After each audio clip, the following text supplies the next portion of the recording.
Can you hear me? Yes. You can. Okay, right. Okay, all right. Sorry about that. I think I probably had the thing turned off. Well, thanks, Jacob, for the music. I don't think I'd be very good on radio actually, but anyway, my name is Phil Cohen. I'm the research director of Livingmaps network, and I've been responsible for putting together this series of events under the general title Frontlines Backyards. And what we've been trying to do is to bring together people who cartographers, radical cartographers, and community activists, and kind of other folk who are working around the two issues of our time: the pandemic and the climate emergency. And we've been asking people to make presentations about their work. And tonight, which is like the first in our spring series, the focus is on Barcelona. And that's really for two reasons. I mean, one is, I think, because the city is a sort of byword really for progressive and radical urban politics. And the city authorities have really been in the forefront of initiatives to kind of rethink the whole relationship between the state and civil society. So that's one reason. The other reason, that's a more personal one, is that I got invited to a conference of participatory mappers, which were quite a number of people from Barcelona and other parts of Europe. And this is when I met one of our presenters tonight, Mar Santamaria Varas, who's going to be talking to us about her project using citizen social science to develop public participation in urban planning. But before that, we've got an addition to the program. We're going to show you a film called Green or No Green, I think. Is that the title? I got the title right. And I hope, is Isabel here with us? Isabel Anguilowski, are you here with us? She's a director of the Barcelona Lab for Environmental Justice and Sustainability at the Autonomous University of Barcelona. And we're hoping she can join us to introduce the film. So I don't know, Isabel, if you're here, can you make yourself known? I'm just looking down the list now to see whether you're here with us. And I think the answer is not at the moment. So I think what we'll do, Jacob, is we'll screen the film. I'll just say a couple of words about the film, and then we'll screen it. It lasts about 20 minutes.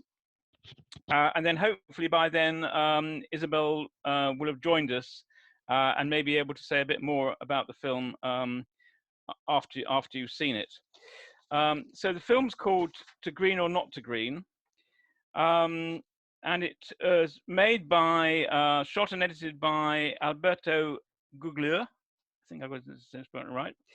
And it's about, okay, everything's a good idea to green cities, but what are the actual real issues that arise when you try and do that? And the film consists of 4 case studies, really, in which some of the kinds of issues, the conflicts and contradictions that arise in trying to develop green policies, green environmental policies come about. So I think we'll start then by running the film. Now, should I just say before we actually see the film, if you have any, we're going to have a discussion at the end after both presentations. And if you have any kind of thoughts, comments, questions, and so on, please do use the chat device for that. And when we come to the discussion point, I'll either unmute you so you can actually, speak, say your piece, or I'll, if you don't want me to do that, I can just summarize the questions that way. But please do use the chat as much as possible. Okay, Jacob, shall we roll with the film?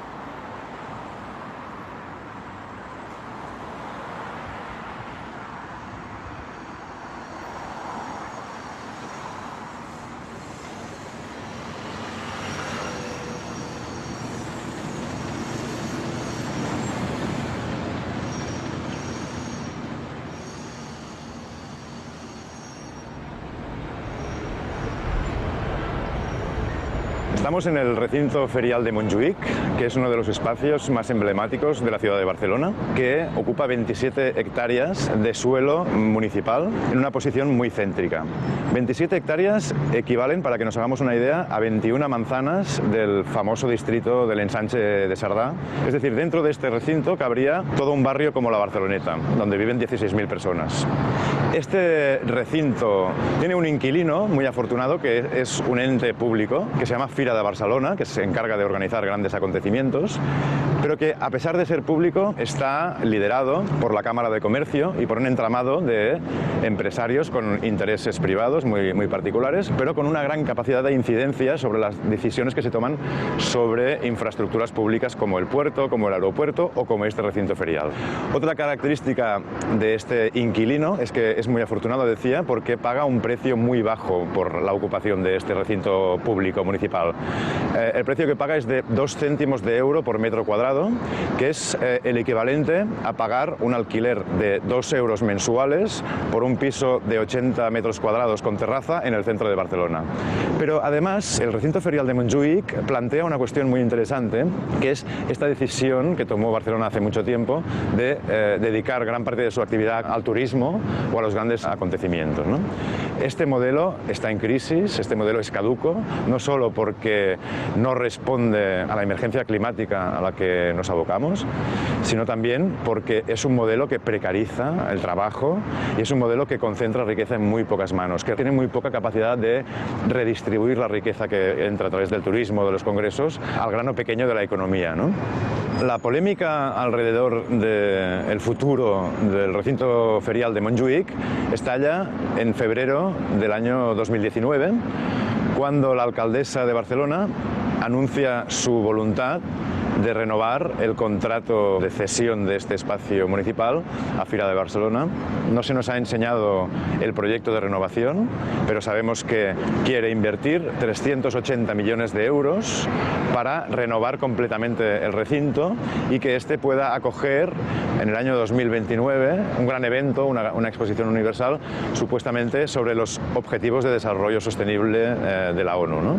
Pero quizá el punto más interesante de esta polémica es que dio pie al surgimiento de una plataforma ciudadana que se creó en mayo de 2019, que se llama Plataforma La Fira o la Vida, que es una plataforma que aglutina a muy diversos movimientos sociales, vecinales y ecologistas de la ciudad. La propuesta de la Plataforma La Fira o la Vida es que esto deje de ser un recinto cerrado y pase a ser un barrio abierto, en el que la avenida María Cristina sería un corredor verde por donde la vegetación de Montjuïc podría descender hasta la Gran Vía y hasta la Plaza España, pero también que tenga miles de viviendas públicas junto a barrios tan gentrificados como el Poble Sec o como San Antonio o como Hostafrancs, ¿no? Lo que ha intentado la plataforma con menos éxito ha sido provocar que haya un debate de ciudad y que se abran espacios de discusión donde todo el mundo es bienvenido, incluso la Fira de Barcelona, y poder tener un debate democrático de ciudad sobre el futuro de este recinto municipal.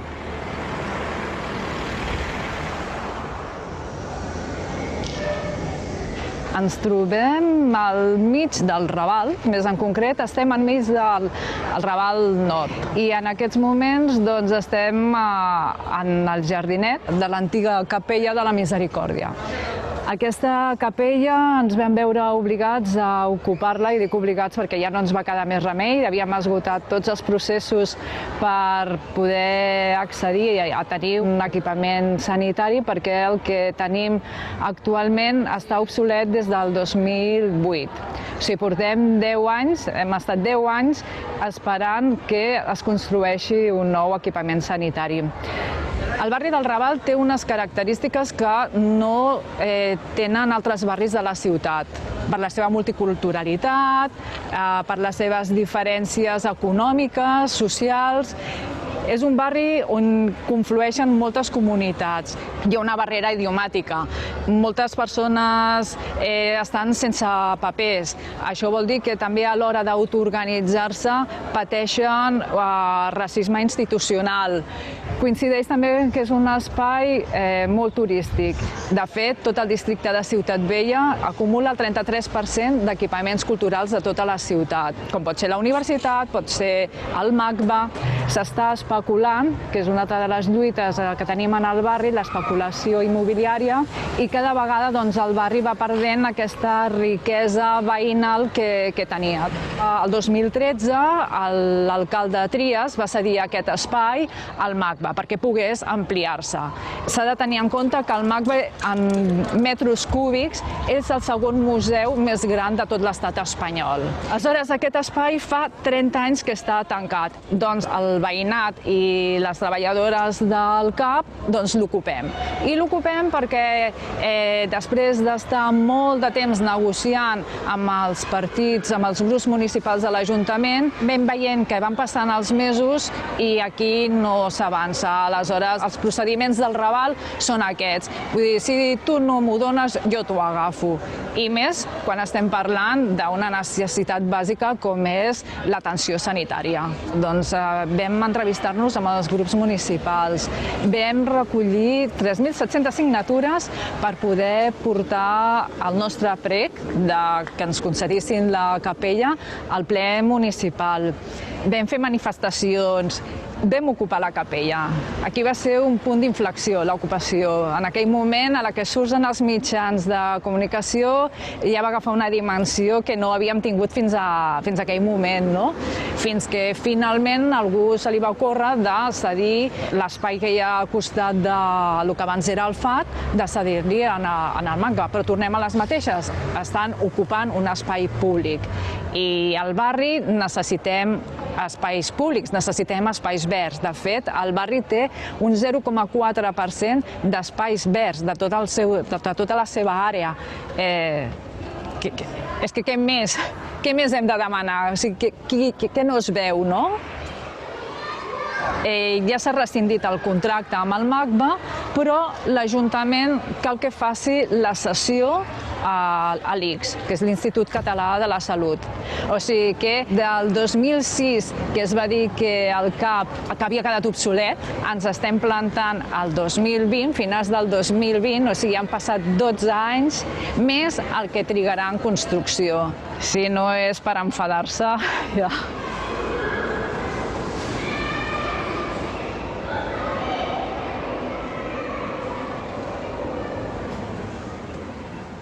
Nos encontramos en la zona alta de Barcelona, por encima del Parc Güell un poquito, en el barrio del Carmel en concreto y en concreto en el Turó de la Rovira ahora mismo.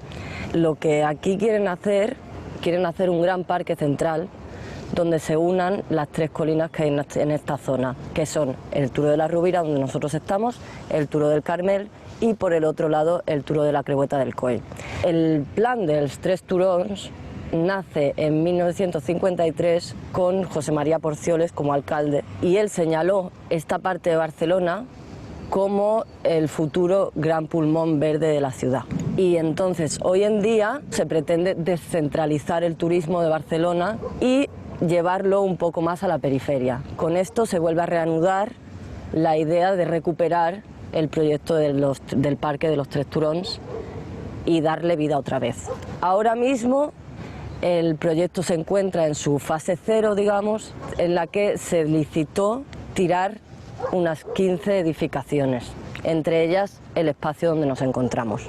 A raíz de todo esto, nosotros que somos vecinos de la zona e inquilinos de casas afectadas, decidimos montar una plataforma para luchar en contra de que se barra con las pocas casas bajas que quedan en Barcelona. Las casas que hay, bajitas, muchas de ellas son de autoconstrucción. Esto quiere decir que se hicieron en oleadas de inmigración de los años 20, 30, una segunda oleada que hubo en los años 50, 60. Literalmente estos barrios están construidos con las manos de la gente que ha vivido aquí. Por tanto, aquí hay muchísima gente que tiene un arraigo muy profundo al barrio y al lugar. Entonces decidimos recuperar las casas que han quedado vacías y muchas de ellas destrozadas por dentro por parte del ayuntamiento. Se hace un trabajo de limpieza total del entorno. Entonces, cuando ya tenemos esta comunidad montada, se llaman a medios otra vez, hay una rueda de prensa y a partir de aquí es cuando conseguimos tener un contacto directo con el Ayuntamiento de Barcelona. Entonces, por lo pronto, estamos ganando tiempo y estamos esperando a que hayan respuestas más concretas. Nosotros exigimos que haya un estudio de patrimonio como se ha hecho en Gracia, valorando no solo el patrimonio arquitectónico, sino el patrimonio simbólico, el patrimonio de la arquitectura vernácula, otros tipos de cosas que no sea simplemente la arquitectura modernista, digamos.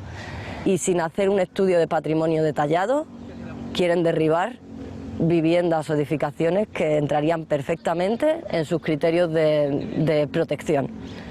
Nosotros reivindicamos que esto siempre ha sido un parque, desde los años 20 ha sido un parque, siempre han habido viviendas que están perfectamente integradas dentro del parque, que crean un paisaje híbrido donde hay naturaleza integrada con viviendas. Con una torre de 1900 tenemos casas de autoconstrucción al lado. Lo que está pasando aquí es que, desde nuestro punto de vista, es una expulsión de la gente del barrio y una venta de este barrio a clases más pudientes por consecuencia de la acción sobre el parque. Yo vivo aquí, en una de las casas que están afectadas. Mi pareja vive en estas casas desde hace más de 11 años.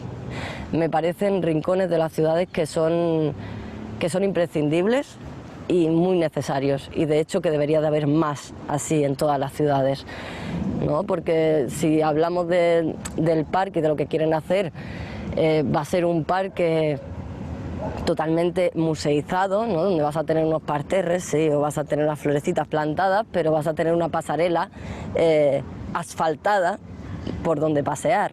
Sin embargo, como es hoy este tipo de barrios, tenemos una implicación directa de las personas con el entorno, un cuidado directo, porque están plantando sus flores, están plantando sus tomates, están cuidando todo el entorno de la ciudad. O sea, realmente deberían de proteger a estos vecinos y no echarles de sus casas. Doncs ara mateix estem a la Superilla, al barri de Poblenou de Barcelona, i és una d'aquestes zones que s'ha transformat més aquests darrers anys, sobretot pel 22 que és un pla urbanístic que l'afecta, però també pel pla de les Superilles, que fa uns anys va fer que aquesta zona canviés una mica. En molts anys, Poblenou havia sigut un barri industrial de les grans indústries de Barcelona i de Catalunya. Va ser on va néixer la indústria del vapor, també, on va haver també la segona revolució industrial, però al finals del segle passat va començar a haver una desindustrialització provocada sobretot per la deslocalització de les empreses i perquè també hi havia aquí un valor del sòl creixent a estar tan a prop de la ciutat, que es van començar a promoure una sèrie de grans plans de substitució del barri. I aquí ens trobem amb la Vila Olímpica, amb també l'obertura de la Diagonal, el front marítim, el fòrum. Aleshores, el pla del 22 es va aprovar l'any 2000 i era un pla que bàsicament el que feia era enderrocar gran part del nostre barri, del Poblenou, per construir un barri d'oficines i hotels. En principi havia de ser per una nova tecnologia i un nou model econòmic, que en principi ha de beneficiar molt més al barri i a la ciutat, però hem vist que a la vegada té uns efectes bastant perversos sobre el territori. Per una banda, també es va destruir una gran part dels oficis tradicionals i tot un ecosistema de petits tallers que també produïen productes que eren necessaris per la ciutat, però alhora també la nova economia que ha portat tampoc no és beneficiosa per tothom.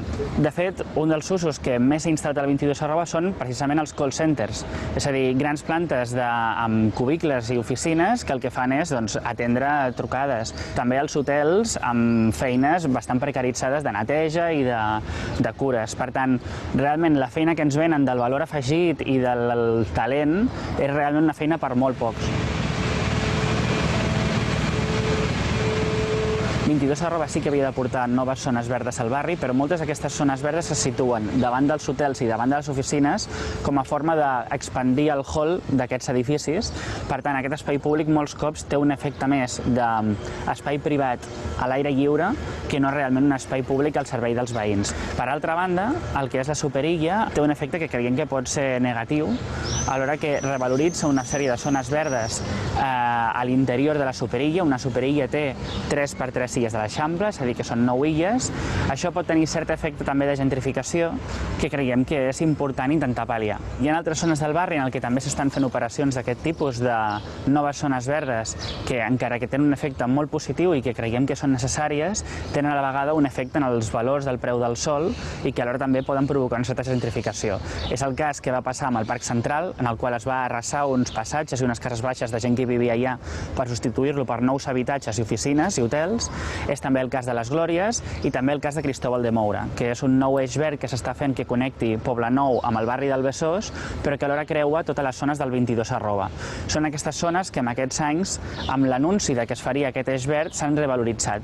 I ens hem trobat amb casos del que diuen habitatge no convencional, que el que significa són lofts. I hem vist pisos com són els del Passatge del Sucre, pisos que guanyen premis del disseny, però que alhora valen molts milions d'euros. De fet, hi ha un per 4 milions d'euros, però clar, per aquí estem fent un barri amb pisos de 1.000 metres quadrats per 4 milions d'euros. És a dir, està clar que no és pels veïns del barri o per gent de classe treballadora. Els darrers anys han nascut diferents moviments que intenten combatre aquests plans. I ara actualment ens plantem, que bàsicament el que fa és intentar combatre els efectes més immediats de la gentrificació, com és parar desnonaments, denunciar les noves operacions d'hotels, aquestes grans operacions que malmeten el barri. Per altra banda, també es va fer una tasca els últims anys d'intentar modificar el 22 arroba. En un primer moment, com a taula espiraquar, intentàvem fer noves operacions en el barri d'horts urbans, comunitaris o de portar cooperatives d'habitatge i també de treball, i sempre ens trobàvem la normativa del 22 arroba com un gran obstacle per impulsar aquest tipus d'economia més social i solidària. I llavors ens vam ficar a estudiar aquest pla i vam veure realment el que suposava i que era, diguéssim, el model contrari al que defensàvem els veïns. I ara, de fet, ha nascut la plataforma l'Observatori dels Barris de Poblenou, que intentem impulsar una modificació del 22 arroba perquè realment sigui molt més proper al veïnat, al servei dels veïns i que ofereixi molt més habitatge públic. Ara que just hem sortit del coronavirus, estem veient com aquest model econòmic que teníem basat en el turisme i també en les grans oficines, veiem com s'ha posat en crisi. És a dir, estem en un punt d'inflexió en el qual podem decidir o hem de decidir cap a on volem que vagin les nostres ciutats. En concret, a 22 arroba, el sostre d'oficines, és a dir, tot el que es podia arribar a construir, eren 3.200.000 metres quadrats d'oficines. En 20 anys de 22 arroba se n'han construït uns 840.000. Per tant, queden encara 2.400.000 metres quadrats d'oficines i estem en una situació en la que veiem que el teletreball serà cada cop més important i que cada cop necessitarem menys oficines físiques. Per tant, tenim aquí una bombolla del que és l'economia d'aquestes business center que potser realment ha tocat el seu límit i per tant tenim un munt de solars i de metres quadrats d'oficines que en principi s'han de construir que potser mai s'arribaran a construir. Per tant, cal que repensem quin és el model econòmic i si realment volem anar cap aquí.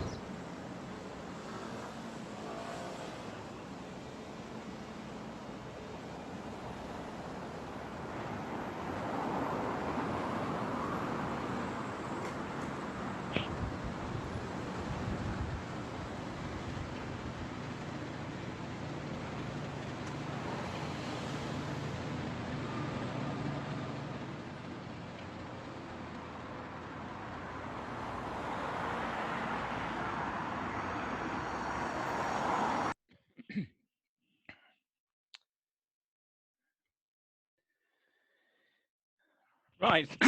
Okay. Now, obviously, that film raises a whole lot of questions that we're going to be exploring this evening. I just want to ask if Isabel is with us. Isabel Anguilowski, are you with us?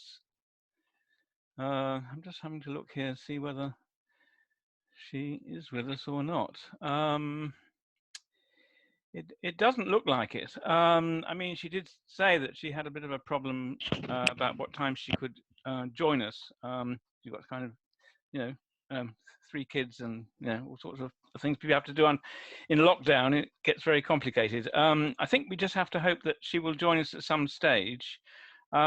If you've got any, I mean, obviously the film raises a whole sort of set of questions.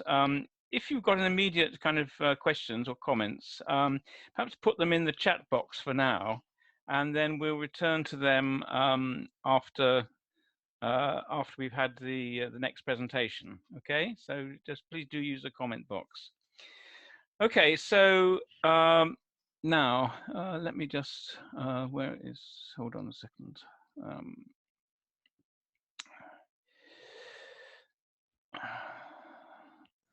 Right.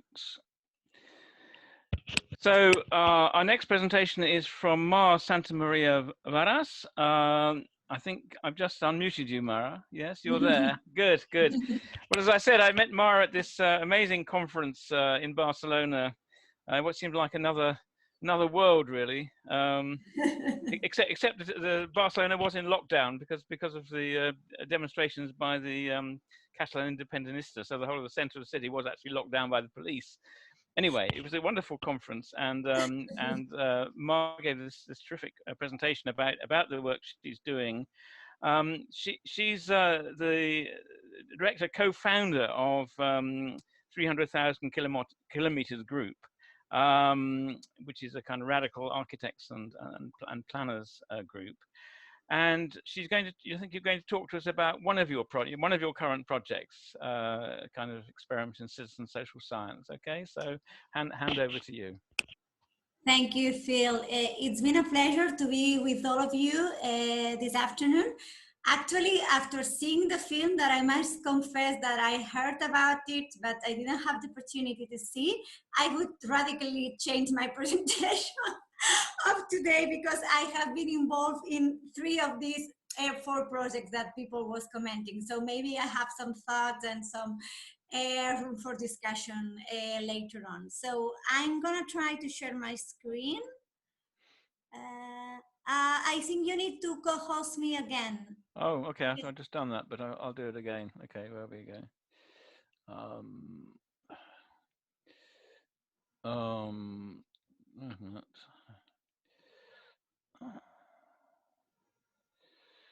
Seem to have disappeared off the. Where have you got to? Jacob, can you do that? No. Okay. Oh, hold on. I'm not quite sure why I'm not able to do this. Here we go.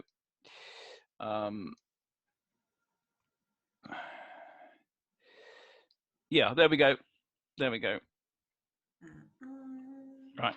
Yeah. Should be co-host now. Yeah.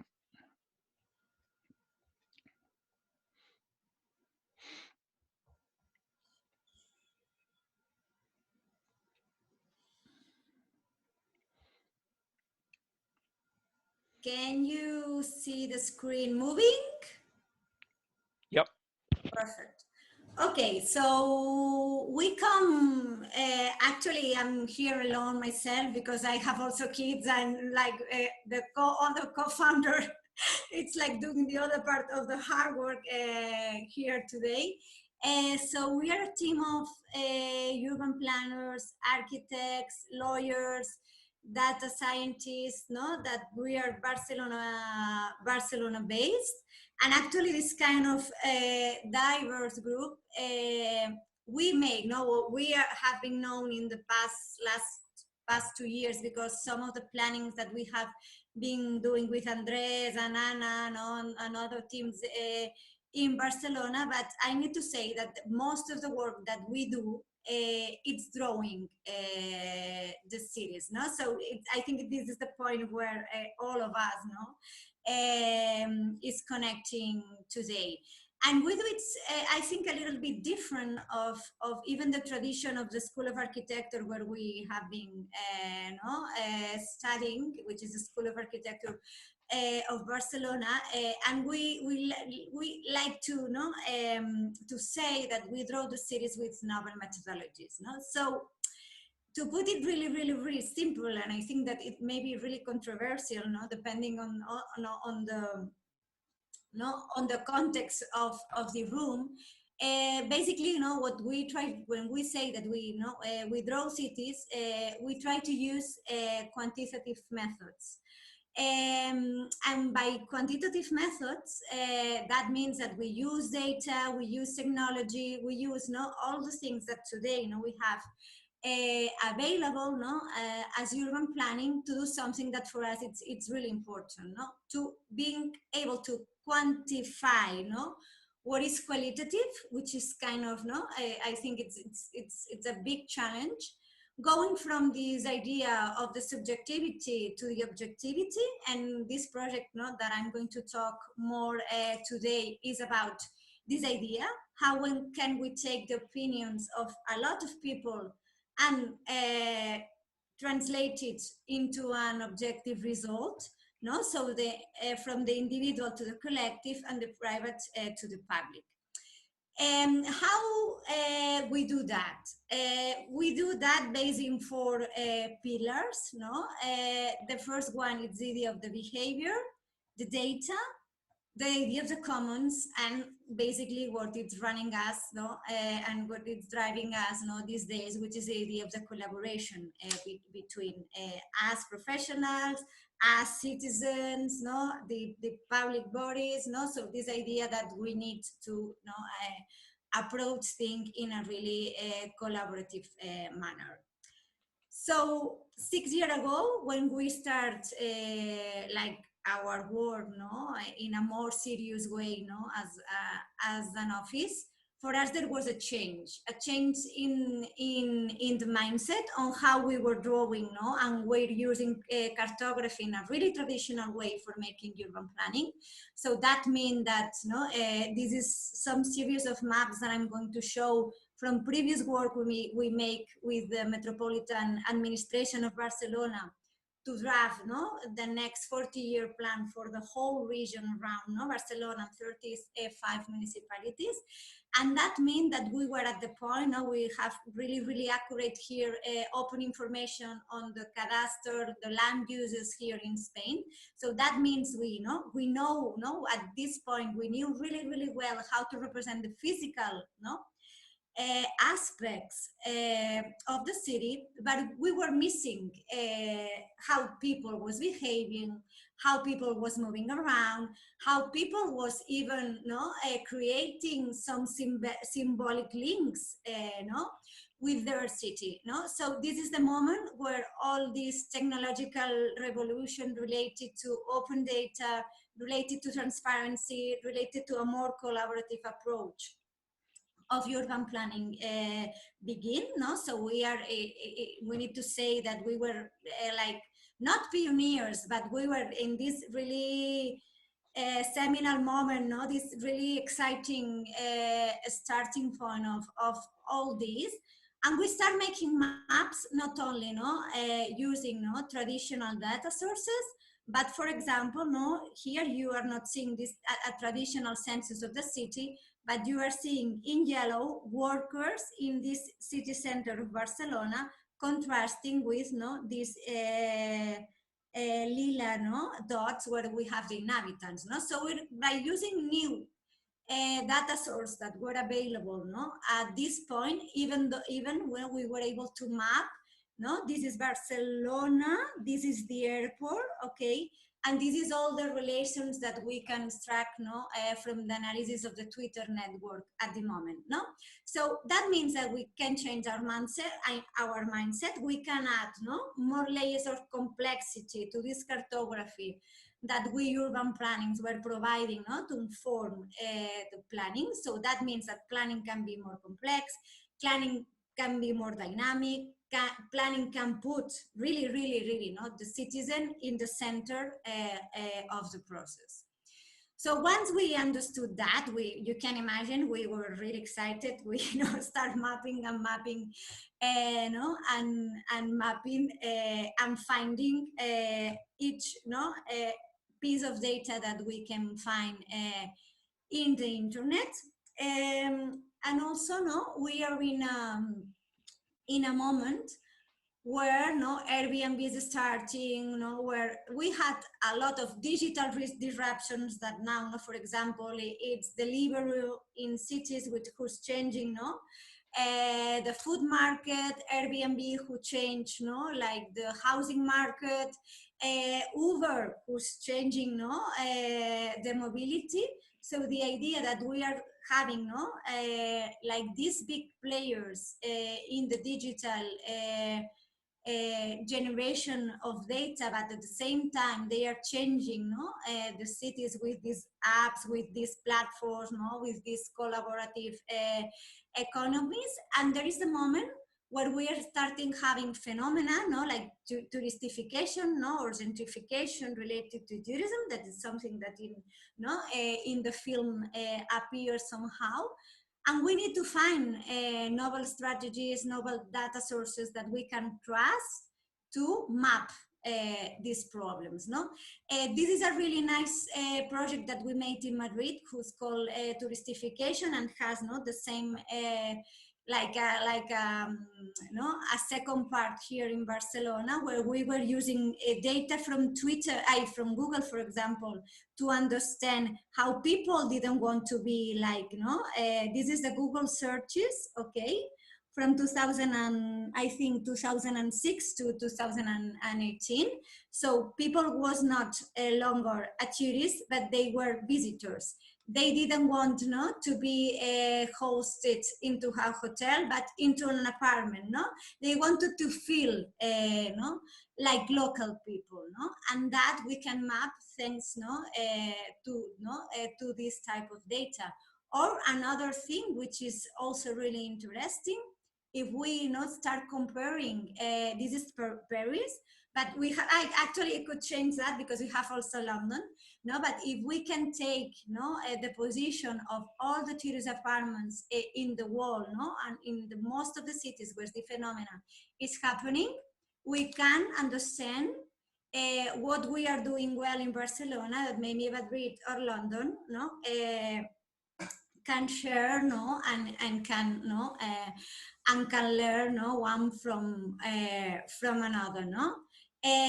Other types of data source that we discover in this world of casual data. This is the Flickr photographs. Flickr, it's like Instagram, one of these platforms where people is posting data about the photographs. And if you see, these blue areas are the areas that in Madrid are related to tourists, and these pink ones are the ones that are related to local people. So we have the idea of being able to map intangible things, like these symbolic values that we establish with our heritage, with the places we love to go, where we love to enjoy the public space, and that we put we can put on the map. That was the very beginning of the project, to creating the cartography as a forum to discuss with sociologists, with people from the real estate, from a lot of experts in a round table that then was open up to the public and to the neighborhoods of Lavapiés, where we have the most of the problems of gentrification in the case of Madrid. And it was a way to disseminate, to communicate, to use cartography as a really powerful tool to empower people in front of this problem of touristification.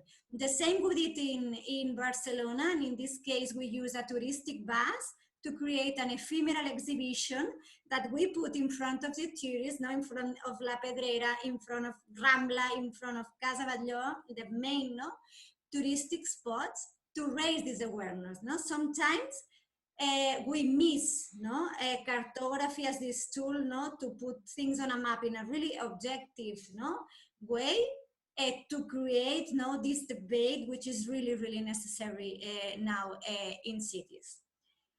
Then another idea that it's really important I would say, I said some, but I think most of the projects that we do in the office is this idea of mapping commons. So for us, commons, it's the public space, of course, but also it's the night, as this other city, that we can experience, and sometimes is unregulated. But also it's the air that we breathe, which is this common, is this common material that it's putting together different relations in the city. So showing, and I'm going straight to the point to be really on time. This is our really first project as an office, which is called At Night, and it was an attempt to map something which is really intangible, so which is the nocturnal landscape in Barcelona, how it looks like, where people is experiencing the public space, where they are creating the social relations, where are they meeting the strange, no? That maybe they are going to become familiar with.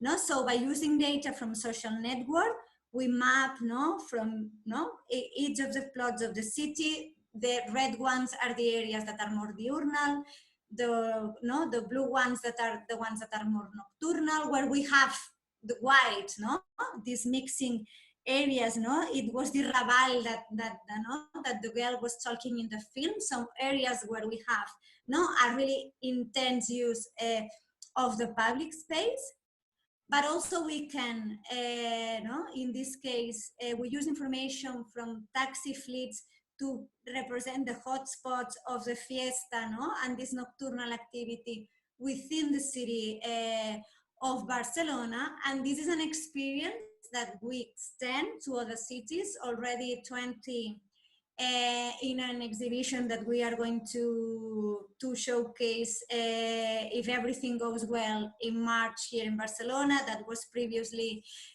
in Chicago, and when we put together different realities and trying to map how was this common space of night that seemed really difficult to be put on a map.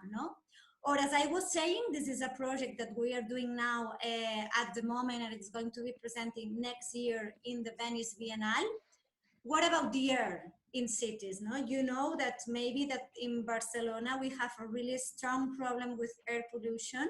We are one of the most polluted cities in Europe.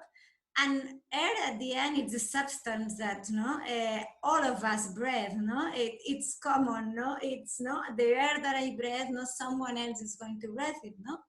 So being able to understand that this is not a fog, as we have these images of London, with with the smoke. This is not a smoke. It's something that it's happening, and it's different in every corner of the city. And it's actually creating an spatial inequality. In the film, there is this idea that green can create spatial inequality. So do air.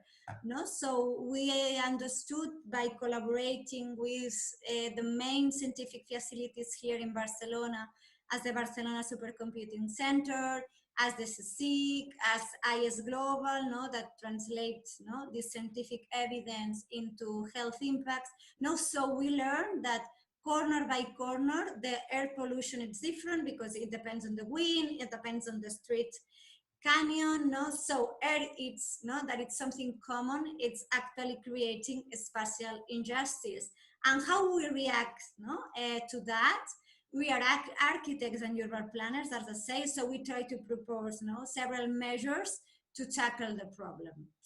But that we cannot do alone, as I said. We like to say that we never, or we try never to work alone. We like to collaborate with scientists. We like to collaborate with other professionals, but of course, we now, more than ever, need to collaborate with the citizenship. So we understand that in this process, that we share a lot with different agents of the city, we have different levels. So sometimes when we work, we collaborate with the public bodies. We help them to sit on a table where one department actually is talking to another one, and they are sharing the projects they are doing in the city. Actually, this is a round table, one of this process, to draft this new master plan for the mountain of Montjuïc that was mentioned on the film. But sometimes it's the citizens that we need to ask. This is an image of the process that we share with Raons Públiques. This really good participation team that we have in Barcelona. It was like the mutual relation between Phil and us. And we need to share these more technical cartographies with citizens. We need to make an effort to translate this into something that they can interact with.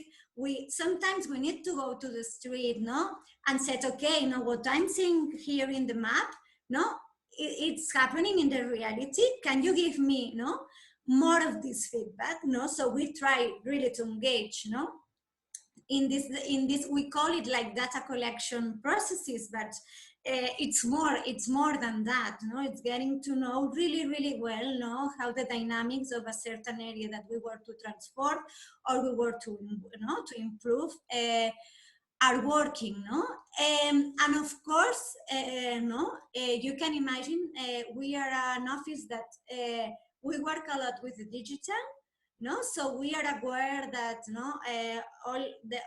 all the new possibilities that we have arise from a technological ecosystem, from the idea that public administration share the data in a really open and free way that we can use then after for planning.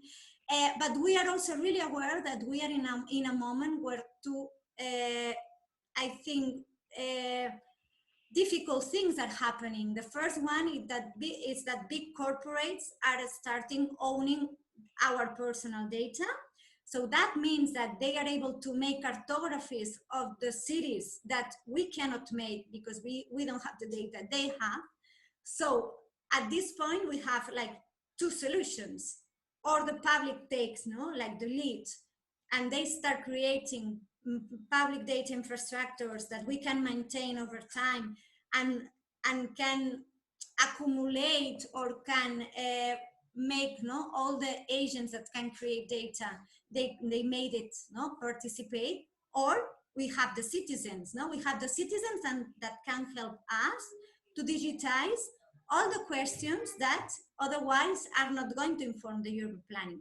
So what we do, we are like super like digital, but on the other side, we are collaborating here with an association that is the one that is making the homeless census in Barcelona every year. So you can imagine to track homeless people in Barcelona, we have around 1,000 regularly each night living in the street. We need 900 volunteers that need to interact with technology. That's super complicated. GPS crashes. So we have created a system of a really low-tech tool that is like a piece of paper, as you can see in the image. But at the same time, it's really sophisticated because every team goes on the street.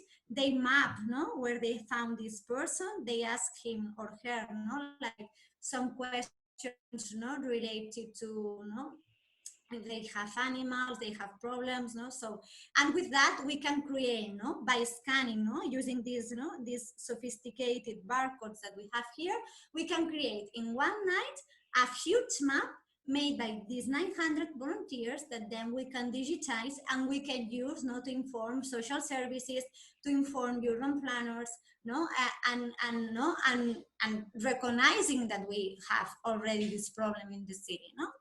So for us, there are different ways to involve citizenship in these processes.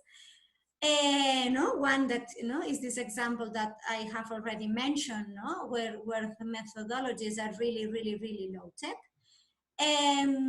But we can, of course, take advantage of the power of social network for disseminating an idea, and of course of the technology to be like more massive.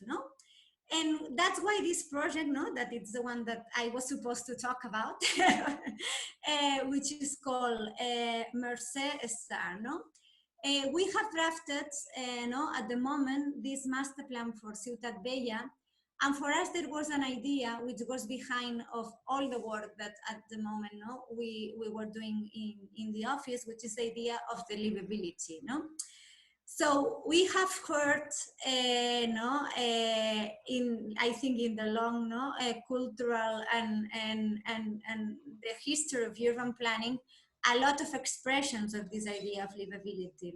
So if we take, for example, Cerdà, like the one that projected the Eixample of Barcelona, no? So that big area, no, where all the regular streets, no, for him, a livable city, it's a clean, no, a clean city with big streets, no. So we have this idea of like an hygienic, no, or like a healthy city. But if we take Jane Jacobs, no, in the States, no, in 1970, it's about the idea of how diverse the city is, no.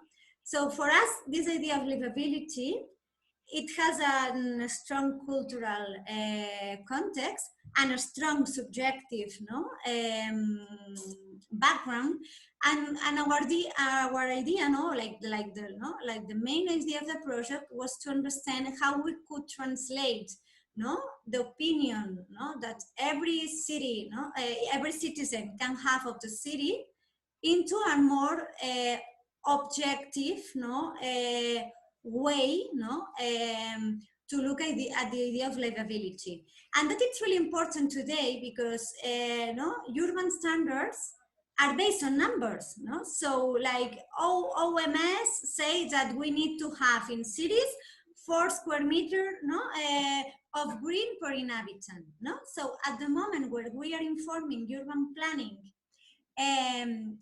using numbers, we need to, no, be able to translate into a number what livability is, no? So this is a citizen science experiment, okay, where citizens are training an artificial algorithm, okay, and they are helping him to understand what a livable city is. That may sound super complicated, but it's not. Actually, what we are asking citizens is to classify, no, different images of the city that we are showing them. And with that, no, this artificial, no, intelligence technology can understand which are the main parameters, no, that influence this decision, okay, because we understand, no, relating to Kevin Lynn's theories of perception, no, that behind, no, an image of a street, no, there is like a mental constructus, no. So basically, this experiment has 3 parts. The first one is that we built, no, a data model of the city of Barcelona. So we have a cartography where for each of the streets we have 150, 100 parameters, no, like the width of the street, the number of trees, if we have housing, we have offices, if no, if it's a polluted environment, no? So we have like a kind of physical description of this street. With this, we choose, no, and I will show, no, we choose these images and we build what we, no, call like a data set model, no, in these artificial intelligence, no, methodologies. It's what we show the, no, the citizens make the classification, and with that, we obtain certain knowledge that for us is really relevant and enable us not to extend the experiment to other cities, no? So this is an example, no, that for example, all these variables, no, that for each of the segments of Barcelona we have, so that that will be the percent of public space, okay? So the lighter, okay, sorry, the darker, okay, it's the, no, it's the drawing, the most public space we have. So we have, no, for each of these 150 variables, we have a kind of map like that. Then we choose which are the most relevant streets in Barcelona to understand, no, to choose, no, these photographs that we are going to share to, no, to the citizens. And in this case, no, by using some clustering methodologies, we understand, no, that we had like these 17 different types of streets in Barcelona. So we took, no, photographs that in this case were from Google Street Views, no, of these different 17 groups, no. So you can see here all the photographs, no, that then we show to the citizens, okay. The citizens didn't know about the groups, about not, no. We asked them a really simple question: which is the street where you would like to live, no? This one, oh, let me find my mouse. This one or this one? Phil, which one, left or right? Oh, left, definitely. I would say maybe right, no, because what we learn with the experiment, okay, is that maybe I would prefer like streets with green spaces, because I know I have a children that loves to play and climb in the trees. No, and my mother, for example, she will prefer this type of street where she can nicely walk. No, so this idea that everyone is going to choose a difference. No, I think it's what the experiment it's about. No, so with that we have a ranking of the best streets, okay, and the worst streets. Here it's the best one, which is a small street, in a neighborhood, around Montjuic, which you can see, it has trees, it has, a really nice, sidewalk. Then it has really, beautiful buildings. But at the same time, we have streets where we have, pedestrians and cars. We have more contemporary architectures and buildings. No, so we are with that. No, what we try to build is a consensus, on what this idea of livability means. This is the worst streets, and here you can see that we have a lot of undefined public spaces. They are mainly, great infrastructures that are inside the city. So cars are something that are super negative perceived in the experiments. So after we share these photographs with the citizens, we have two really important results. The first one is that in this process, the algorithm learns which are the parameters that are most important, and in this case, for example, it's having green spaces, it's having housing, it's having trees, it's having well-connected streets, it's having certain irregularity, but also having buildings which are ancient but not much. So we have like this range of variables that really are important in this idea of predicting what livability, or defining what livability is.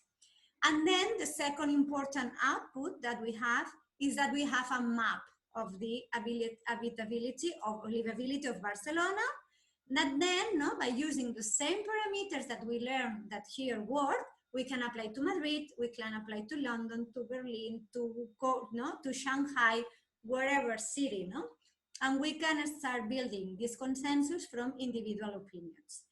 At the very end, I think that the parameters, that were more relevant, for example, was this idea, of the green spaces, of a really well curated, public space, of having housing, like a certain type of urban density.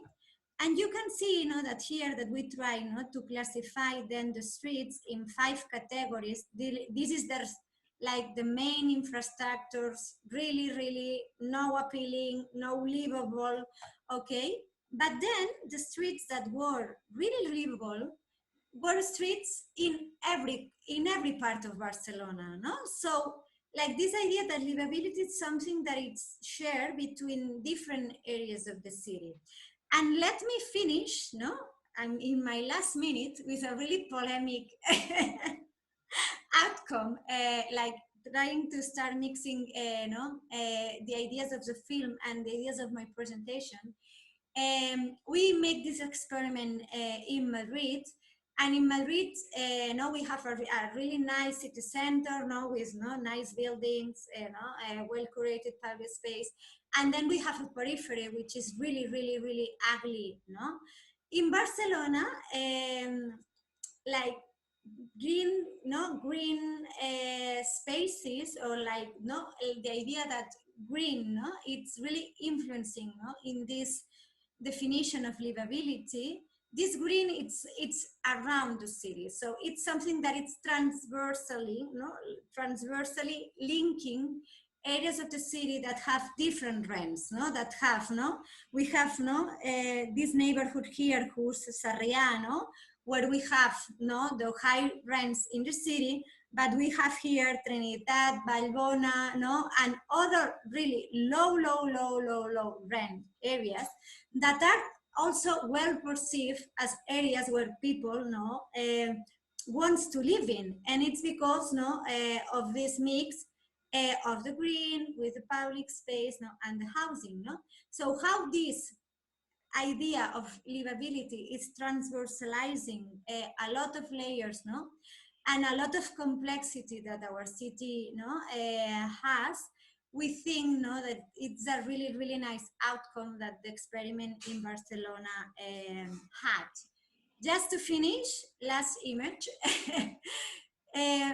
In the process, we are able to make a segmentation on the people that participate, that I forget to mention. It was more than 1,000 people, and we get more than 40,000 votes. So that means that we had a huge amount of interactions with our photographers. So that means that our algorithm is really well trained. We were able to divide the different perceptions related to age, related to origin, and understanding that at the very end, this idea, it's really individual, it's really subjective, but can be, or can create consensus depending on the age, on the precedence, on the origin, on the gender, that on what the livability in cities is. And cartography, it's the mediator. That's a good good last sentence, I think, for us. Right, Jake, can we? Yeah, yes, okay, right, good. Well, thank you so much, Mar, for a really fascinating and rich presentation, which obviously raises lots and lots of questions that certainly we at Livingmaps are concerned with, and I'm sure lots of people here also, and will have questions. I'm just going to check one last time to see whether Isabel Aguilewski is with us, but I fear that I don't know quite what's happened, but I think she hasn't actually shown, so I think we'll have to manage without her. But anyway, so what we're going to do now is we're going to start the discussion, and I've asked a friend and colleague of mine, Nora Retzel, to kind of kick off the discussion. Nora is, I'm going to have to also unmute Nora before much else happens. Right, okay. Yeah, I can speak. Oh, you can, good. So, yes, so apart from being a very old friend of mine, Nora is a sociologist. She's actually, well, she lives outside Barcelona, I should say, and is a very strong friend of the city, but she's actually based at the University of Umeå in Sweden. We're all living in kind of global universities world. You can, work, you can work from anywhere. But well, I first started working with Nora when we did a project together on how young people, perceived the city and kind of youth cultures and stuff like that. And we did a project together comparing Hamburg and different parts of Hamburg and different parts of London. But now she's gone on more recently. She's working on the relationships between labor and nature, or I think you put that more academically as workers' environmental engagements in the global north and south. And I think that the uniqueness of Nora's approach is that she kind of highlights, in discussing environmental issues, she highlights issues of gender and class in everyday life. So I've asked Nora just really for some first thoughts and comments, both on the film and on Mar's presentation. Yeah, thank you very much, Phil. I don't want to raise too many questions concerning the film because the people who made it are not here, so they cannot defend themselves. But maybe, Mar, you can say something about, because you said you were part of some of those projects in the film. So the questions that I had when I saw the film was, what are the institutional conditions within which the administration and the municipality of Barcelona is acting? Because as far as I know, and the person in the first project, or in the first part of the film, made this point that although the Fira is public space, it's privately administrated, and the same is true for the port, for instance. And for instance, the administration of Barcelona has no influence on what happens in the port area. You know, they have migrants there in kind of almost prisons, and Ada Colau wanted to get rid of that, but it wasn't possible because she cannot administrate those places. Mm-hmm. So I think that's an important relationship that one has to investigate when one takes a critical approach on what is happening in those different projects. So that is just a question that I had when I watched that. And also another question that I had was that I have friends in Poblenou and so on, and they are really excited about the way in which the municipality has been able to create public space and get rid of a lot of cars. You know, cars can only go with 20 kilometers an hour. And suddenly the neighbors are meeting there and sitting in the middle of the street. You know, they don't have to consume, they can take their own drinks. They don't have to go in a cafe and spend money, and they start knowing each other. And so these things are also happening. And it's a relatively poor neighborhood where my friend lives, and it doesn't seem that it's going, I mean, you cannot know what is going to happen in the future with gentrification, but it's not the objective of the creation of the space to have that. So that's that. And then I was absolutely fascinated by your maps and the way in which you're using them. That was really a great talk and opened a lot of eyes. But of course, one has always questions about everything and anything. So I have questions there too. And one of the questions is about livability. I mean, you said yourself it's subjective and it's cultural.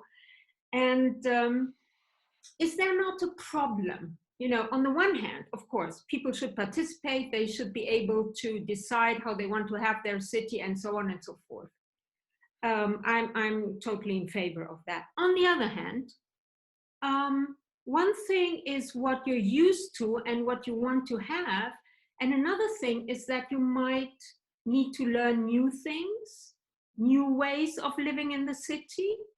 And how do you get to that? You know, sometimes you have to also push people a little bit to change. Like, for instance, talk about post-pandemic city. There is a lot of discussion now. I mean, I listen to the German radio a lot about, oh, our inner cities, they're all going to fall apart because there are no shops anymore. And then the people are complaining they cannot go shopping and all the little shops are going away, which is sad. But suddenly people start saying, okay, maybe you can do something else in the inner city than just go shopping. You know, maybe you could just sit there without necessarily having to consume something and meet their neighbors.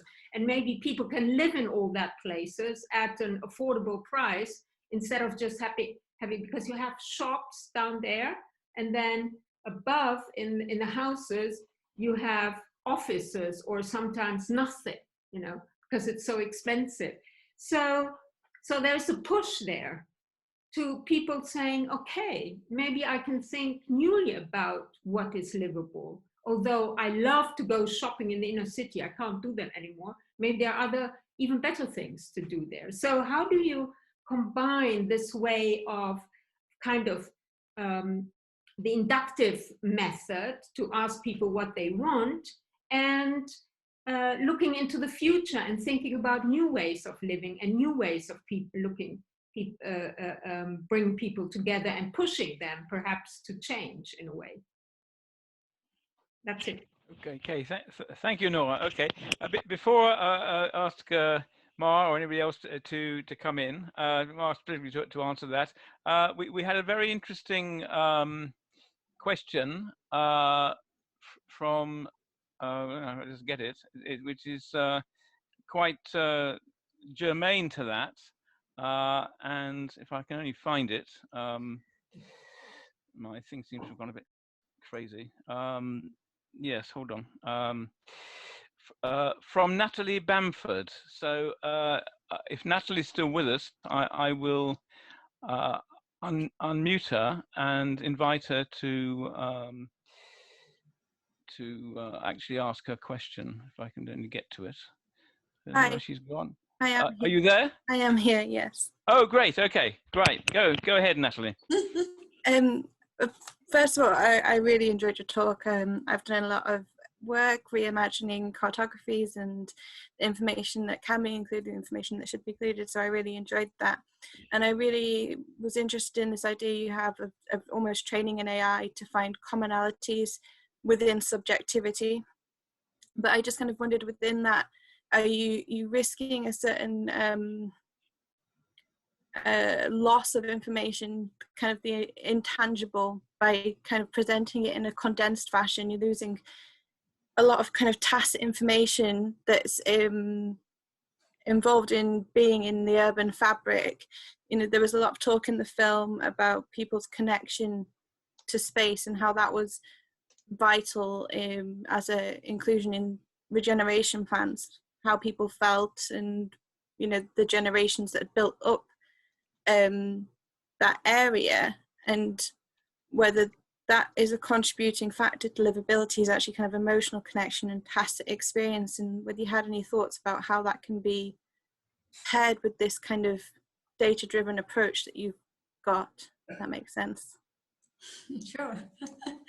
I will try to answer you in the best way I can do. No, so for us, like this project comes at the end, no, of a process where we have been working with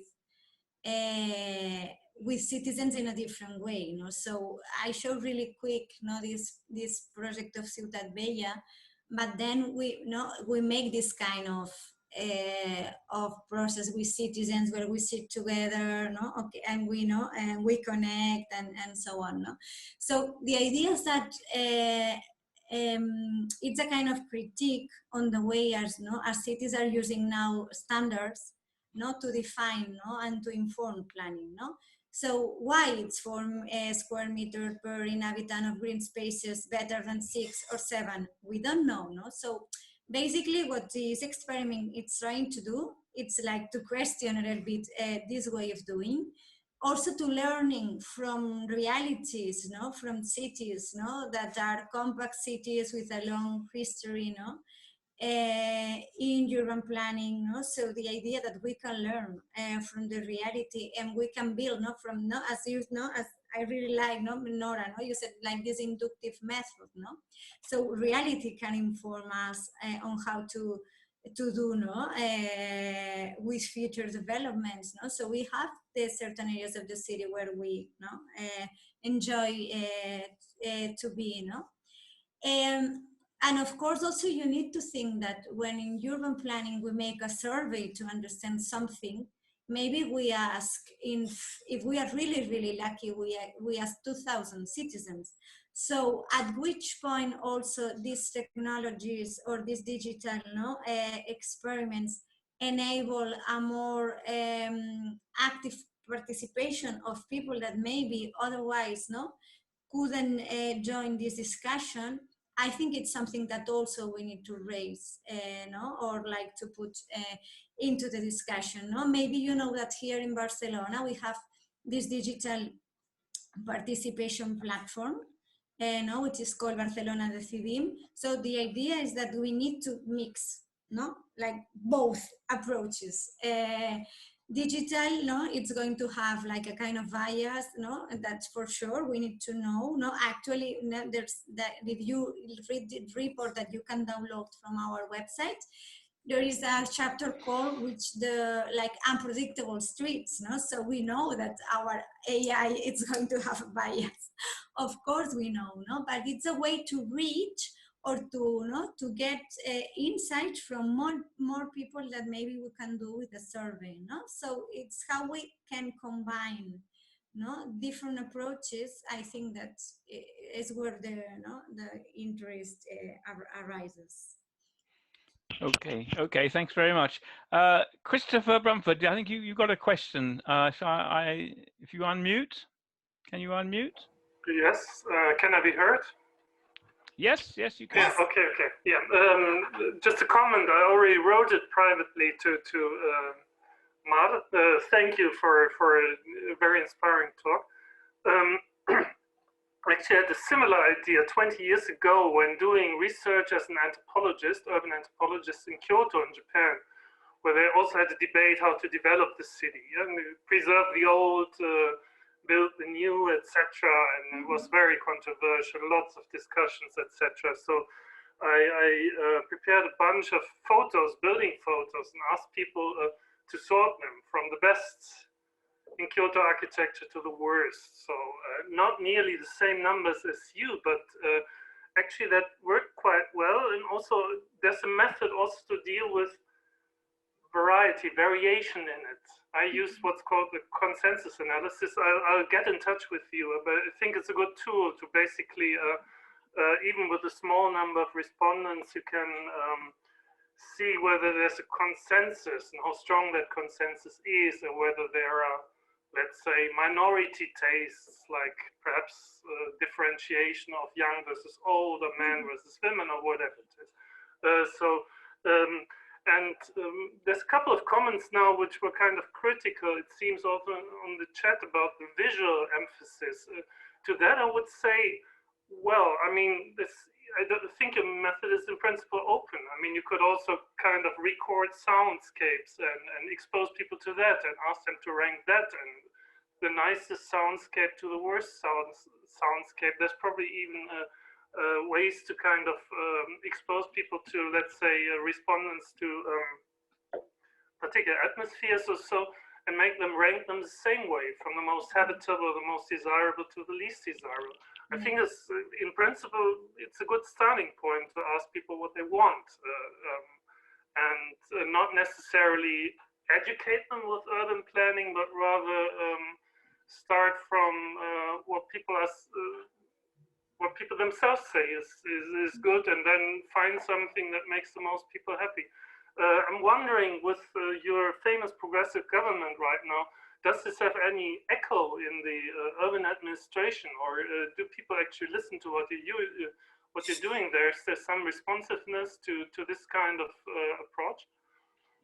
Yeah, actually, I forgot to mention that this project we already did in Madrid, and actually here in Barcelona, there was a kind of physical part of it that we did in Madrid. No? So in Madrid, we have the opportunity to interact with citizens as they were voting. No? And we start understanding which were the important insights. No? So if you were talking to a 90 years old lady, she talked about basically accessibility. No? For her, having a steep a street, it was a problem. No? We also interact with children that they have a really complete different of public space. No? So if there is garbage, or there is no objects at their height, that they are like masking the view, for them it's not interesting. So we get like this more like one-to-one insight that was something really helpful to design the experiment, and then actually we made in Barcelona. We need to say, when you were talking about this idea of response, we work a lot with the city council, in the sense that we have commissions from them. We are normally the non-political correct ones, because we say when we understand that things are malfunctioning, in our city. There is a city, that I think that we really do well one thing, which is selling ourselves to the world. I've seen so many articles on the super blogs in the Guardian and so and so and so, and still like the city has a lot of problems with inequality, with poverty, with air pollution, really environmental deficits that we need to face. So this project actually need to say that it was featured last week in El País, one of the main newspapers here. And actually neighbors are like super happy about it. They are like on the phone, like every day we have a journalist or someone from Radio Sans or Radio Barceloneta, because it's something that people have realized that my neighborhood is one of the of the good ones. That matters. I live in a livable place, and that it's building a sense of belonging, with the area, that I think I think now it's the most positive outcome that we receive, from the project, behind all the knowledge, of course, that we already have this feeling of how people is receiving this. It's really interesting. Just to answer one of Nora's question, I think that the 4 cases that were explained in the film need a lot of context, and maybe Nora you know really well. So this mountain of Montjuic, we have this huge problem with the Fira, which is this big fair that we have in Barcelona that causes a lot of problems, where we have the Mobile World Congress, because the streets are closed, and you have this sense, that it's a gated area, and then with the Raval, the problem is more complex than that. It is true that there's no space for this hospital. There was a moment that in the media, there was this kind of war between what is better, what we need more, culture or health, So you can imagine it's not.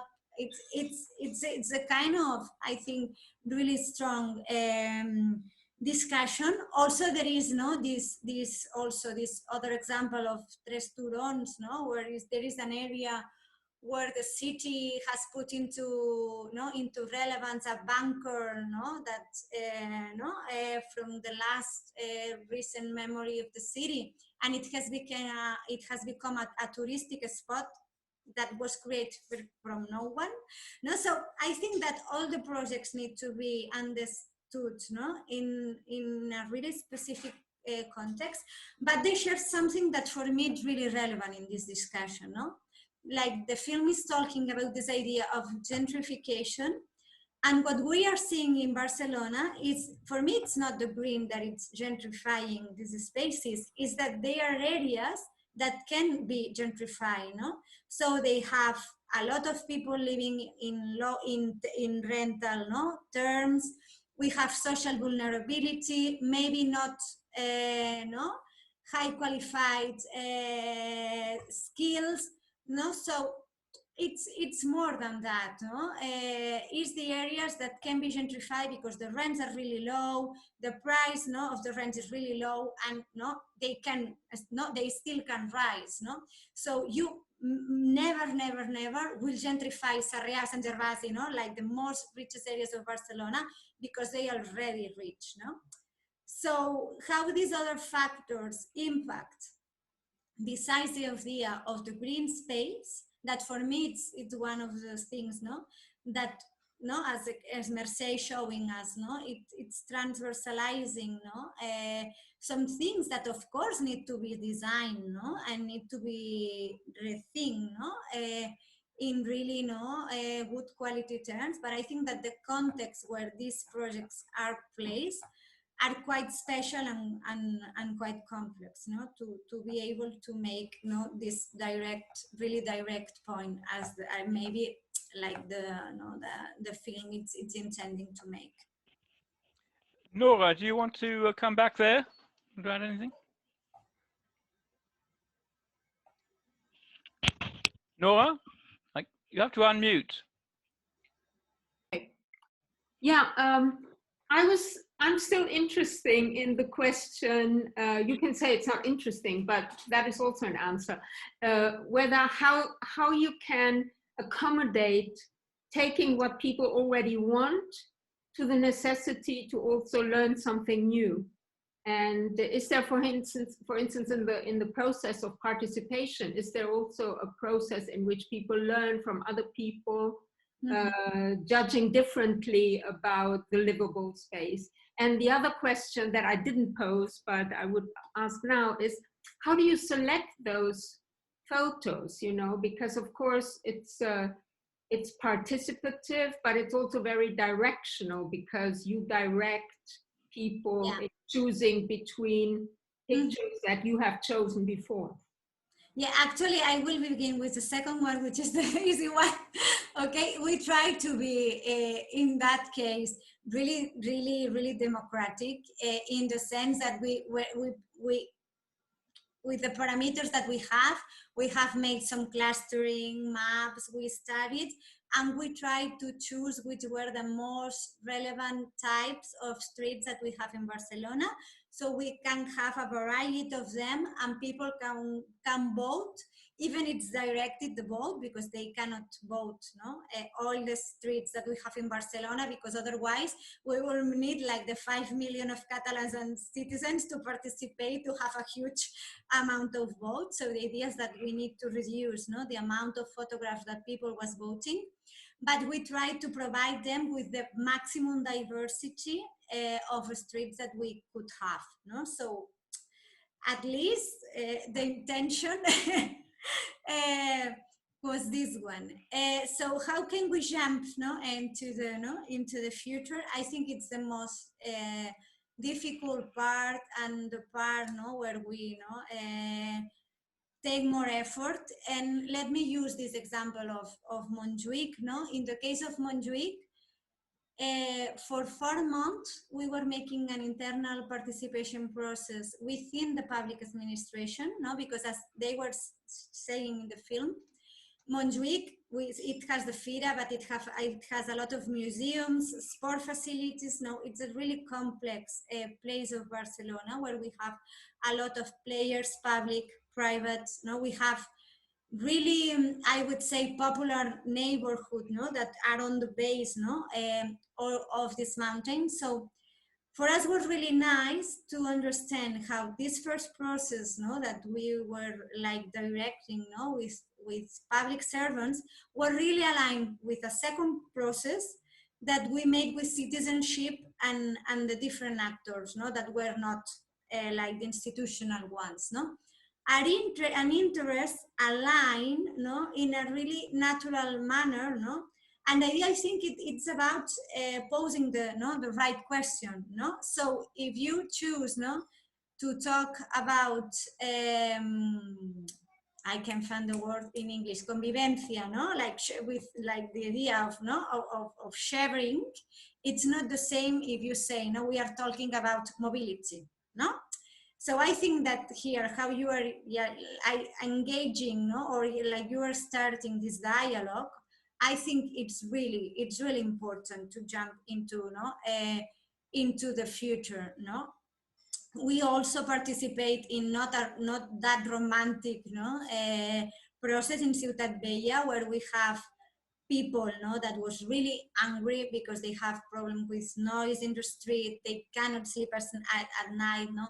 And that, no, we try to synthesize these different, no, opposing views between, no, we have in the same room someone that was running a restaurant and someone that was not sleeping in the street, no. And I love a lot, no, something that Ana and Andres from Raons Públicas says, no, how we mediate the conflict.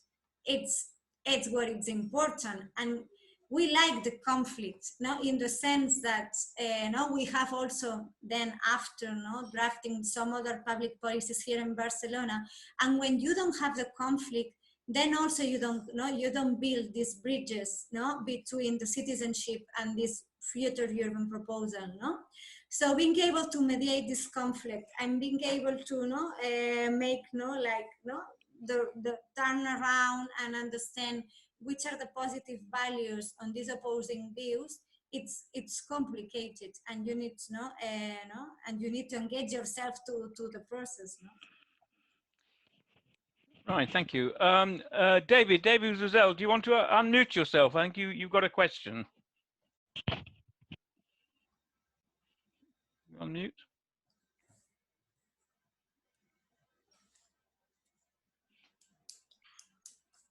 There we go. Okay, right.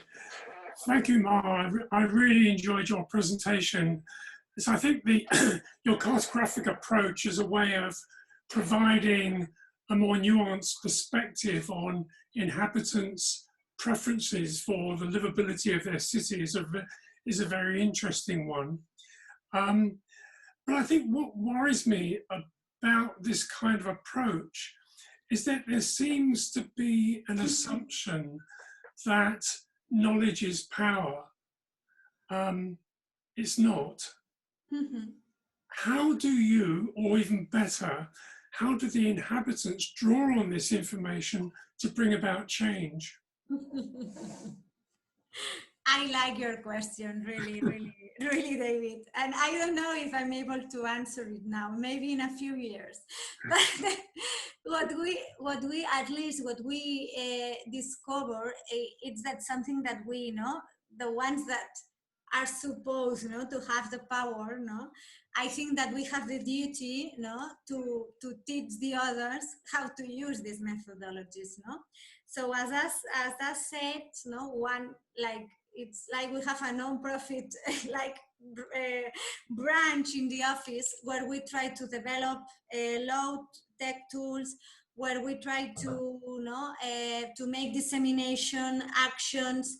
We have also, you can access all the things we have. We try to open it up. Actually, we force the administration to publish every project that they are doing with us. So being transparent, I think that also makes this power relation less powerful, okay, in terms of us driving the transformation. And we try to with a lot of projects that we do, to give people the skills, because we are really convinced that in the near future, or the cartography becomes a civic weapon, or Google is going to really have the power on how we are deciding on our cities. So we are really afraid about proposals, like maybe of sidewall labs in Toronto, where big tech is going to control all the city systems, all the city information, and no one is going to know what happens beside these black boxes. So for us, the counter weapon that we have is civic cartography. And as actors or like people that maybe have the agency to do it, we need to help people and to invite people and to empower people to use within their limits this kind of tools. Thank you. Okay, thanks. Now, Sena, you have a question? Can you unmute? Yes. Yeah, some comments and questions, maybe. So in terms of livability, I think I agree with comments of Natalie, for instance, that some people's livability might be other people's nightmare. And I'm saying that as a PhD student who is doing her dissertation work on Trinitat Nova in Barcelona. Mm-hmm. And it's really interesting. So for instance, we're talking about green space, but then when you ask people who live in Trinitat Nova what they will value the most, they will say, we want parking spaces, which sounds really contradictory to this whole idea of, living in a nice neighborhood. Mm-hmm. But what happens is that when you push cars out of Barcelona, those cars go and park in those neighborhoods, which doesn't leave spaces for the cars of, the people who live there, for instance. So, and with that, I think I see like a contradiction that happens in Barcelona that Mar mentioned, which is that usually the peripheries are the neighborhoods that are diverse in terms of everything. But in case of Barcelona, the peripheries are the ones that have access to the lungs of Barcelona, which are the Collserola Mountains. So that creates a really interesting situation combined with the effects of the climate change, because when the sea levels rise, those neighborhoods will be valued more, which is, I think, why the city of Barcelona is now having a lot of projects of investment in these different neighborhoods around the peripheries of Barcelona. But then when I look at these projects, I see that what they invest in the most are not the needs of those neighborhoods per se, but in things that will make those neighborhoods more attractive to tourists, more attractive to more wealthy people in Barcelona, so that they can go and use those spaces as well, which actually doesn't benefit the people, but harms them in many ways. So for instance, I'm looking for a place to move in those neighborhoods, and I can tell you that the rent prices are not that different than what we see in the center of Barcelona. And all of these contradictions bring me to another comment and a question maybe, which is that urban planning per se, it's not just about urban planning, but it's also about urban governance. Because the city of Barcelona and the government of Ada Colau and all the other governments that came before her have been struggling between two things. One is responding to the needs of the citizens, and another thing is, in a global city, responding to the needs of the capital. And when this is the equation, we always see what they respond first, or what they value first, or privilege first, which is the needs of the capital. So for instance, with all the COVID and all the discussions about smart city and digitalization, the city is not really collaborating with you, but it's collaborating with Microsoft to manage data and see what they can do. So, my question is, or for example, when I try to map what kinds of investments go into what places. So for instance, what company runs this, infrastructure project that's happening in that neighborhood, that information is impossible to find unless you dig and do the detective work. Versus when you go onto the website of City of Barcelona, you can find parcel by parcel information of the urban planning, which is why I say that, there is information that's out there, but then, knowledge is not power, because the critical knowledge, the citizens lack it. So what are ways in which you can combine your project of cartography and knowledge with things that are critical to know in terms of urban governance? And how can we think of your projects in terms of relating it to the governance itself? Because unless we do that, we're going to have knowledge, but we're not going to be able to use it. Actually, we have been talking with a friend who is a data journalist, who maybe you will know, who's called Martin Borregon, about the idea of buying, how it would cost to buy the information of the registered land of Barcelona. It's what you are talking about, no? I think that I share completely your point. Actually, now we finished to draft a report. That this super block scheme is been replicated at the scale of the city in the next 10 years. And actually, we have drafted a report where we are trying to face all the challenges that you were talking about.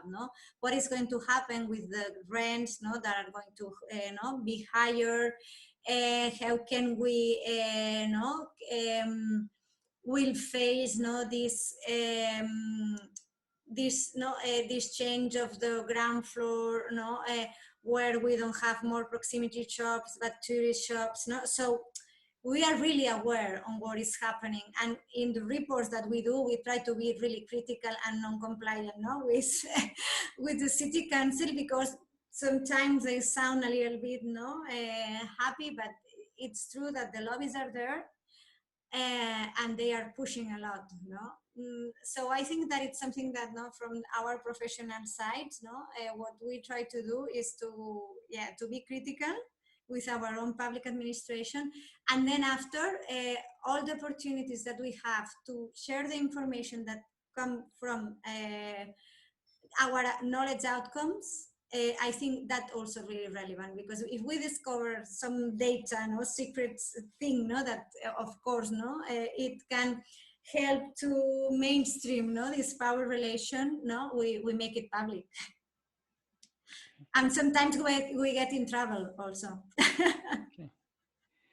Thank you. Right, Jacob. I think you've got Jacob Wallet. Have you got a question?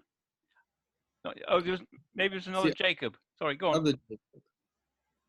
Ah, yes, the other. Yeah, right. Sorry, Jacob, you there?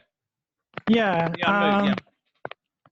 I mean, my question isn't completely formed yet, but it's more of an idea about. I mean, like, how do we, if the models are to be used for, like, making decisions about how to change the neighborhoods, then how do we know that the people who live in the neighborhoods will? I mean, I guess if they're new neighborhoods, then that kind of implies some sort of gentrification, because like the developers will, they'll charge whatever price they can, at least in the US. But my question is more of like, how do we keep models up to date, but also how do we train them for kind of like forecasting in a way? Yeah, actually, we already have some experiences of forecasting use of information in the planning that we do in the office, in the sense that we, it's really nice, to have information for the diagnosis, and it's really nice to have methodologies to be on a table, a lot of agents with different backgrounds, and being able to share this discussion. But of course, we use some of these models to forecast possible scenarios. I think that the future of planning is about also scenarios. As Senna was saying, we have not only problems with air pollution, with climate change. In the near future, Barcelona is going to be really, really hot. And we had a lot of people that it's going to abandon their house because they cannot live there because it's too hot. So the idea of working with the scenarios, it's something that this type of approaches also can provide us, and I think it's really great. We already have some experience. Right. Well, maybe I'll chip in a question here, which we're picking up on that. Actually, it would be nice if someone can collect all your comments, because I can't. Yes, well, I am trying to keep track of them. I'm trying to keep track of them. And it seems super interesting to me what is happening in the chat. We can send you the chat at the end. Super, Jacob. Oh, Sena, you wanted to come back. Oh, you had your hand up like this, so I thought. I was just holding my head. Oh, I see. Okay, that's all right. Well, I was just going to say, I mean, you were talking a bit about the, how your methodology can contribute to creating platforms of, public participation engagement with urban governments, and particularly around, the climate emergency. But then I wondered, yes, but what about like more immediate? Well, it's not more immediately actually, but the pandemic. I mean, the thing is, the pandemic has, changed the way people relate to the city and to their material environment, their physical environment, and their social environment. I mean, it's kind of in a way atomized people and privatized people. It's also given people the experience of the city without crowds of people and without crowds of tourists. I think was mentioned in the film, and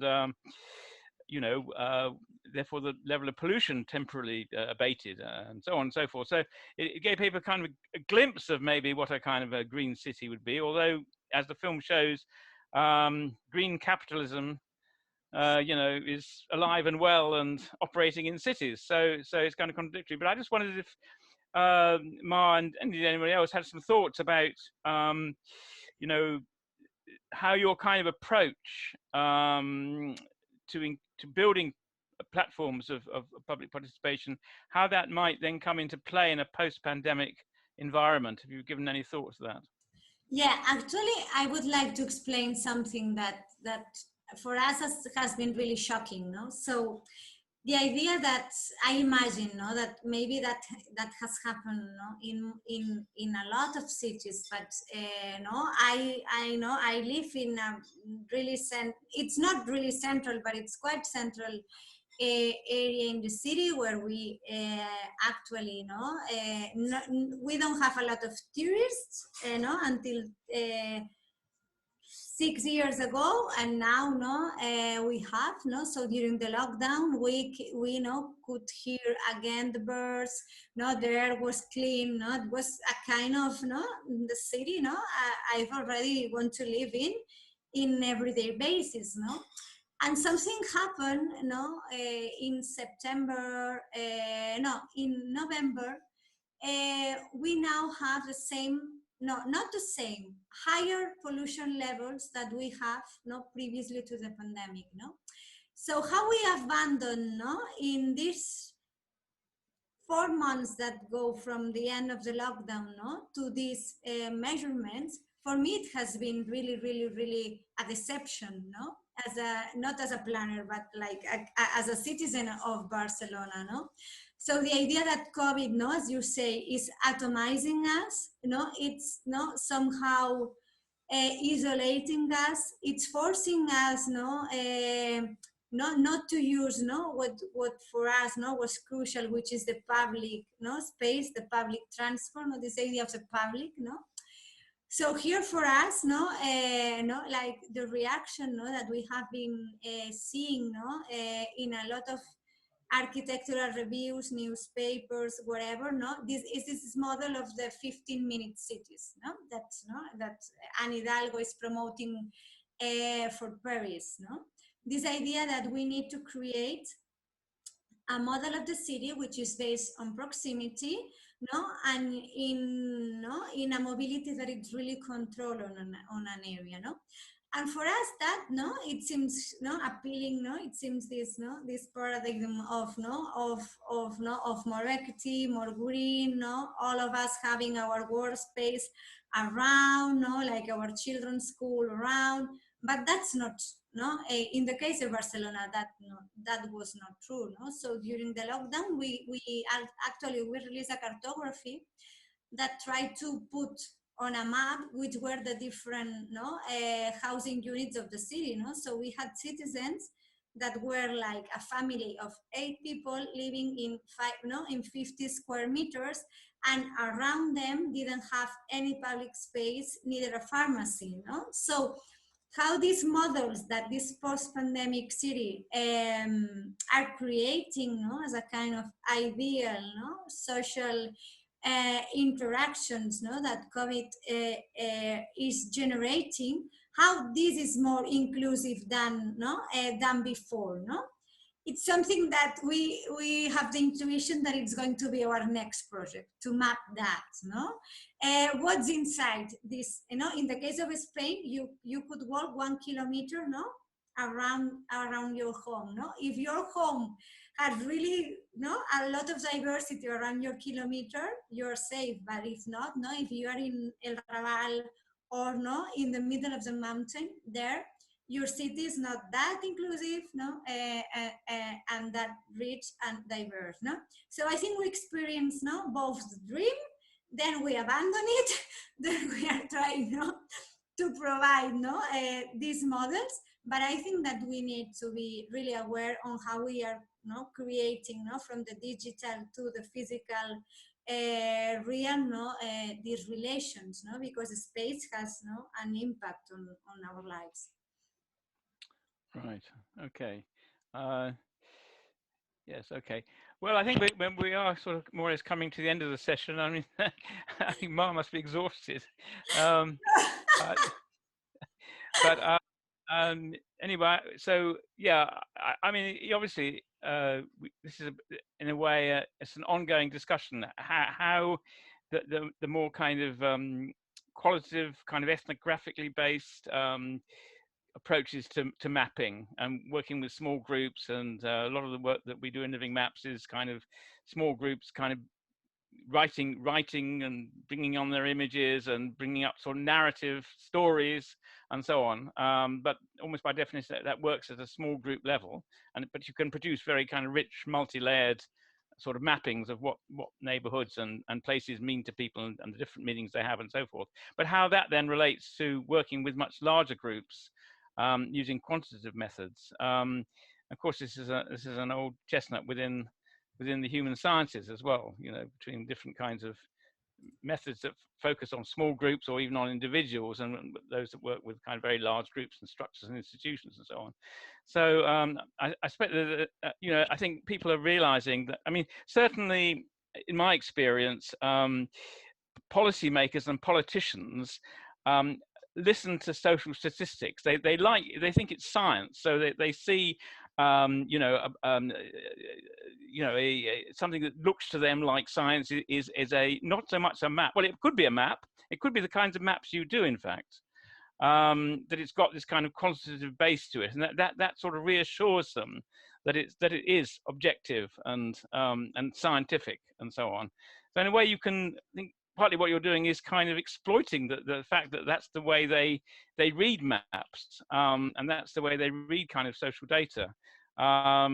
But at the same time, what's interesting, I think, about your approach is that you are also creating a space for smaller scale, more qualitative kinds of methods. So I think, you know, there's a lot in there, certainly for us in Livingmaps. You know, we tend to have a lot of artists working with us, and they more interested in kind of, I suppose, imaginative visualizations. But I mean, your way of using photographs, I think, is a kind of very interesting kind of approach there. Part of it slightly reminded me of, I don't know if you know the work of Franco Moretti, who applies quantitative analysis to texts, you know, and all the kind of literary critics are up in arms saying, my God, you know, you can't do that. You can't quantify text. They're all unique expressions of individual imaginations and so on. And he shows that there are patterns of representation that in genres and across genres and so on and so forth. So it's very interesting. It brings out a whole new level of reality. And I think in a way, that's what your maps have also done. So, so thank you really so much for doing this. And I know you know, obviously very busy and all your domestic circumstances and so on. It has been super really appreciate it. To find a community of map lovers, it's not that easy. You're a really good audience. Good. Well, so thank you so much. I should also thank Isabel Agolewski. I'm sorry she couldn't make it, but for allowing us to show her film, and Jacob Wallet for basically setting the thing up and making sure it ran smooth technically. And before kind of sign off, I'd just like to just announce that the two next events in this series. So the next one is on the 17th of February. And it's at 1830, not 1800, 1830, and the title is The Farthest Time. And one of our members, Bob Gilbert, who's environmentalist and writes a lot about environmental issues, he's curated this and brought together a scientist, Thomas Smith, who's done a lot of work on what he calls pyrogeography, those kind of wildfires that are breaking out in different parts of the world. And he's going to be presenting some case studies of that. And an artist, Judy Ling Wong, who's going to sort of develop her sense of the cultural perspectives around bushfires and how that's changing our view of the environment. So I think that's really going to be a fascinating session. So that's on the 17th of February. And then the following week, on the 24th, we're getting out and about. We're wilding places through walking and not walking at the current time. So it's a presentation by the Walking Library and the Loiterers Resistance Movement, which is not a group I haven't come across yet, but I can't wait to see how they do it. So that's on the 24th of February at 6 o'clock. So I hope you'll join us for that. And again, also thanks to Nora Retzel for you know, making some comments and raising some important issues, I think, and no doubt issues which she's tackling in her own work, I know. So thanks to all of you, and hope you see you next time. Okay. Sure. So, bye for now. Bye for now. Bye.